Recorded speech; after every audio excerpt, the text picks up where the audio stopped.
ஏன் மச்சான், ஏன் உங்கள் சர்ச்சில் நீங்கள் சிலை வழிபாடு பண்ணுறீங்க? சர்ச்சில் என்னன்னா, ஒரு பக்கம் மாதாவோட சிலை, இன்னொரு பக்கம் இயேசுவோட சிலை, இன்னொரு பக்கம் புனிதர்களுடைய ஃபோட்டோலாம் வச்சுருக்கீங்க. கடவுள் இதெல்லாம் பண்ணக்கூடாதுன்னு சொல்லியிருக்காருல, அப்புறம் ஏன் நீங்கள் இயேசு கிறிஸ்துவுக்கு சிலை ஃபோட்டோலாம் வச்சுருக்கீங்க? அப்படின்னா இப்படி சொல்கிற யாருமே கிறிஸ்மஸே கொண்டாடக்கூடாது. ஏன் தெரியுமா? பழைய ஏற்பாட்டில் என்ன ஒரு விஷயம் நடக்குது?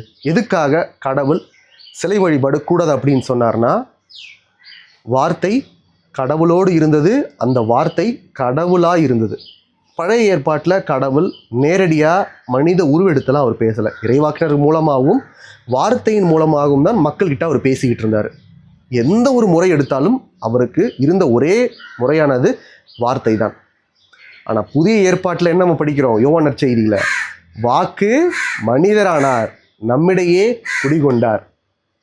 வார்த்தையாம் கடவுள் மனித உருவு எடுத்து நம்ம கிட்ட வந்திருக்காரு அப்படின்றத நம்ம படிக்கிறோம். அப்போது இதை நம்புகிற எல்லாருமே தான் கிறிஸ்மஸ் கொண்டாடுறாங்க. இதை நம்பாமல் இருக்கிறவங்க நீங்கள் சொல்கிற பதில்கள் மூலமாக தான் நம்ம எடுத்துக்கிறோம். ஏன் அப்படின்னா, இயேசு கிறிஸ்துவினுடைய மனித அவதாரத்தை எடுத்து சொல்லக்கூடியது தான் அந்த சிலைகளும் புகைப்படங்களும். அதை நீங்கள் நம்ப மாட்டேங்கிறீங்க, அதை நீங்கள் எடுத்துக்க மாட்டேங்கிறீங்க. அப்படின்னா இயேசுவினுடைய மனித அவதாரத்தை நீங்கள் நம்பலை அப்படின்றது தான் அர்த்தம். ஏன்னா இயேசு மனித அவதாரம் ஏன் எடுக்க வேண்டும்?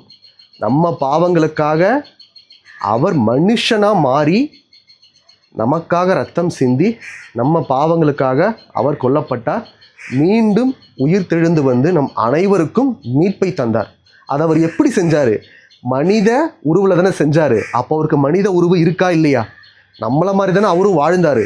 அவருக்கு ஒரு கதை இருக்குல்ல, அவர் எப்படி வாழ்ந்தார், எப்படி அவர் கற்பித்தார், எப்படி அவர் துன்பப்பட்டு மரித்தார் அப்படின்ற எல்லாமே நம்ம கதைகளில் படிக்கிறோம், பைபிளில் நம்ம படிக்கிறோம்.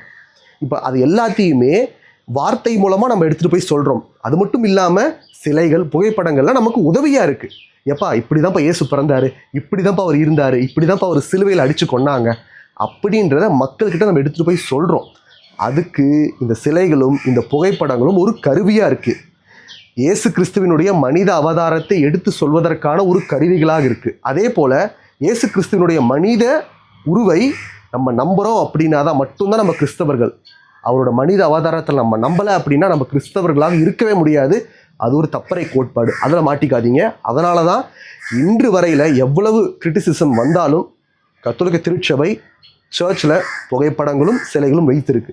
அந்த ஒவ்வொரு புகைப்படமும் சிலையும் இயேசு கிறிஸ்துவினுடைய மனித உருவை எடுத்துரைக்கிற வகையில் இருக்குது.